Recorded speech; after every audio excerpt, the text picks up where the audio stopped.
Hello friends, welcome to SSC coaching centre. दोस्तों, आज मैं आपके लिए औसत यानी कि एवरेज के प्रश्न लेकर के आया हूं, तो वीडियो को पूरा देखिएगा। चलिए स्टार्ट करते हैं। पहला सवाल है, यदि 11, 23 तथा x का औसत 40 हो तो x का मान क्या है। इसको करने का ना सबसे बेस्ट तरीका होता है कि आपके पास जितनी संख्या है सबको जोड़ लीजिए। 11 प्लस 23 प्लस x, ठीक है। जितनी संख्या सबको जोड़ के आपको जितनी संख्या उतने से डिवाइड दे देना है। तो एक संख्या, दो संख्या, तीन संख्या है तो तीन से डिवाइड दे दीजिए। जब डिवाइड दे देते हैं तो औसत हमारा कितना आता है, 40 आता है। तो इस x का मान क्या है, यही तो पूछा है। देखिएगा, 11 प्लस 23 प्लस x बराबर, इस तीन का मल्टीप्लाई 40 से हो जाएगा तो कितना हो जाएगा, 120 हो जाएगा। ठीक है। अब हमें क्या करना है, ये हमारे पास क्या है, 11 और 23 है। अगर मैं इस 11 और इस 23 को प्लस कर लूं पहले से, क्योंकि इस प्लस में दे रखा है, इसको मैं प्लस कर लूंगा तो ये हो जाएगा 23 में 10 जोड़ो 33 और एक 34, कितना हो जाएगा, 34। तो x बराबर 120, ये प्लस का 34 बराबर के इधर आके माइनस का 34 हो जाएगा। तो x का मान कितना हो गया, 120 में से 34 को माइनस कर दो, 86 हो जाएगा। x का मान पूछा था, x का मान 86 है। सी ऑप्शन बिल्कुल सही जवाब हो गया। अब देखते हैं अगला प्रश्न। अगला प्रश्न है, यदि 40, 10, 25, 20, 35 x का औसत 25 हो तो x का मान क्या है। देखो, सबको जोड़ लेना है।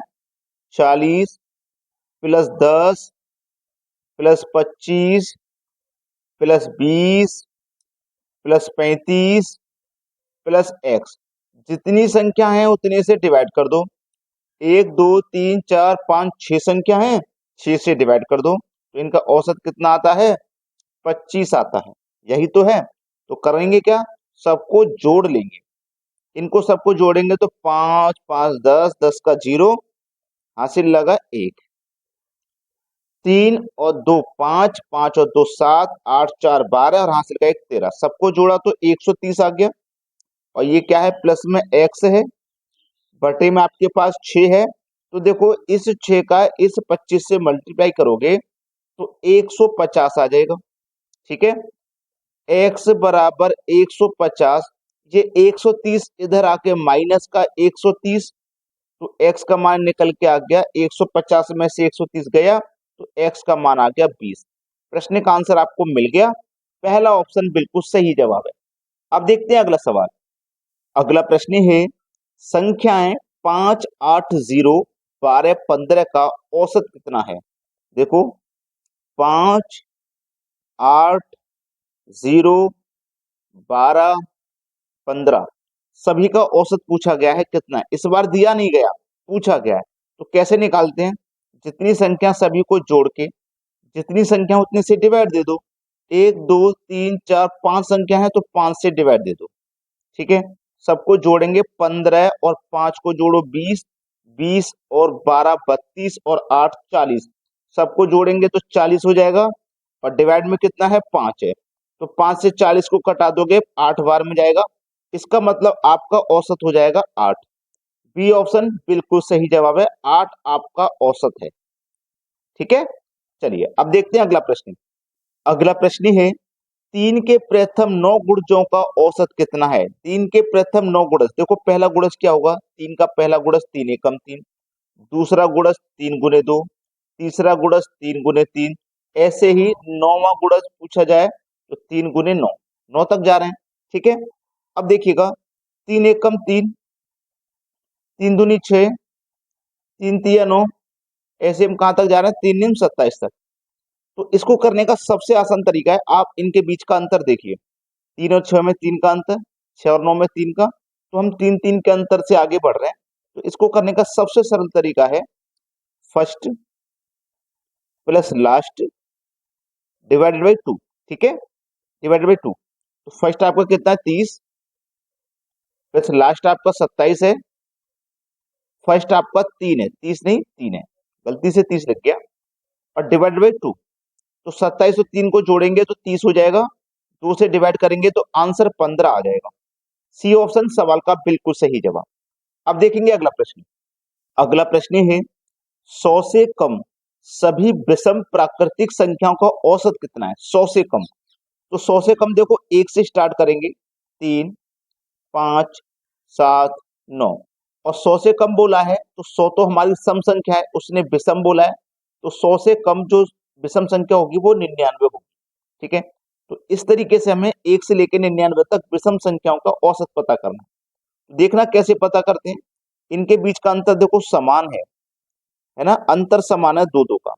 तो क्या करेंगे, first plus last divided by 2। तो फर्स्ट आपका 1 है, लास्ट आपका 99 है, डिवाइडेड बाई 2। 99 और 1 को जोड़ोगे 100 हो जाएगा, 2 से डिवाइड करोगे तो कितना आ जाएगा, 50। बी ऑप्शन बिल्कुल सही जवाब। अब देखते हैं अगला सवाल। अगला सवाल है प्रथम 5 अभाज्य संख्याओं का औसत कितना है? प्रथम 5 अभाज्य अभाज्य संख्याओं के बारे में अगर आपको नहीं पता है ना तो पता कर लीजिए, 100% क्वेश्चन एग्जाम में आता है। देखो, सबसे पहली अभाज्य संख्या और सबसे छोटी अभाज्य संख्या 2 होती है। 2 के बाद में 3, 3 के बाद में 5, 5 के बाद में 7, 7 के बाद में 11। अब जिन बच्चों को नहीं पता है अभाज्य संख्या क्या होती है समझ लीजिए। जैसे कि मेरी सबसे पहली अभाज्य संख्या 2 है, तो 2 में या तो 1 से भाग जा सकता है या फिर 2 से। जिन संख्याओं में 1 से और स्वयं से भाग जाता है वही अभाज्य होती है। जैसे 7, 7 में 1 से भाग चला जाएगा और 7 से जाएगा, और किसी संख्या से तो नहीं जा सकता। हमने 5 और 7 के बीच में 6 छोड़ दिया है, 6 में 1 से भाग चला जाएगा, 6 से भी चला जाएगा, 2 से भी चला जाएगा और 3 से भी चला जाएगा। ठीक है, यानी कि 1 से और स्वयं से तो जा ही रहा है और भी संख्याओं से जा रहा है, तो ये 6 हमारी अभाज्य संख्या नहीं है। अभाज्य संख्या वही होती है या तो स्वयं से कटे या फिर 1 से। तो समझ में आ गया होगा। तो ये हमने 5 अभाज्य संख्या ले ली, सभी को जोड़ेंगे, 11 और 7 18, 5 23, 23 2 25 और 3 28, 28 हो जाएगा। जितनी संख्या उतने से डिवाइड करो, 5 संख्या तो 5 से डिवाइड करो, 5 बचे 25, 3 बचेगा नहीं जाएगा, 10 मिलेगा 30, 5 छक्के 30, तो 5.6 बिल्कुल सही जवाब है। ठीक है, इसमें एक क्वेश्चन बनता है, इसमें एक क्वेश्चन बनता है कि 1 से लेके 100 तक कितनी अभाज्य संख्याएं होती हैं? 100 तक, तो 100 तक अभाज्य संख्याएं होती हैं 25, ये पहला क्वेश्चन याद रखना। दूसरा क्वेश्चन है कि 50 तक अभाज्य संख्याएं कितनी होती हैं? 100 तक नहीं, इस बार केवल 50 तक। तो 1 से लेके 50 तक अभाज्य संख्याएं 15 होती हैं। ठीक है, 1 से लेके 50 तक 15 और 1 से लेके 100 तक 25, तो 51 से लेके 100 तक कितनी हुई? 51 से लेके 100 तक अभाज्य संख्या भाई, 51 से लेके 100 तक अभाज्य संख्या कितनी होंगी? 10 होंगी। बात पूरी बात समझ में आ गई है। अब देखते हैं अगला सवाल। अगला प्रश्न है 1 का स्क्वायर प्लस 2 का स्क्वायर, 3 का स्क्वायर, 4 का स्क्वायर, ऐसे ही हम 7 के स्क्वायर तक जा रहे हैं, उनका औसत पूछा क्या है? तो इसका एक फॉर्मूला होता है, याद रखना। 1 के स्क्वायर तक जा रहे हैं, 1 का स्क्वायर प्लस 2 का स्क्वायर प्लस 3 का स्क्वायर, तो हम कहां तक जा रहे हैं? n के स्क्वायर तक। हम कहीं तक भी जा सकते हैं, 7 नहीं, 50, 100, 150, 1000, 2000 कहीं तक भी जा सकते हैं, तो n के स्क्वायर तक ले जाते हैं। ठीक है, तो इसका एक फॉर्मूला होता है n into n plus 1 into 2n+1 divided by 6, ये फॉर्मूला होता है।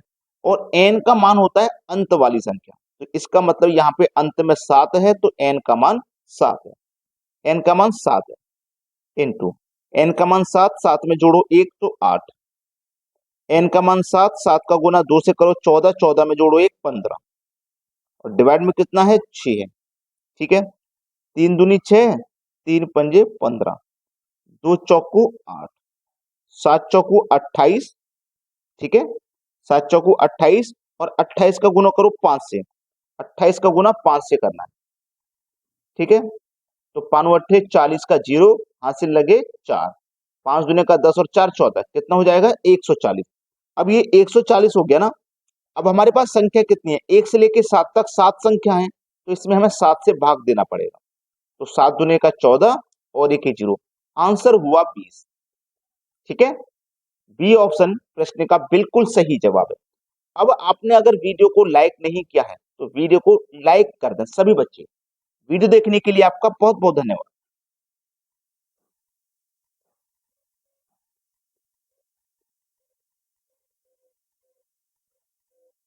हाँ,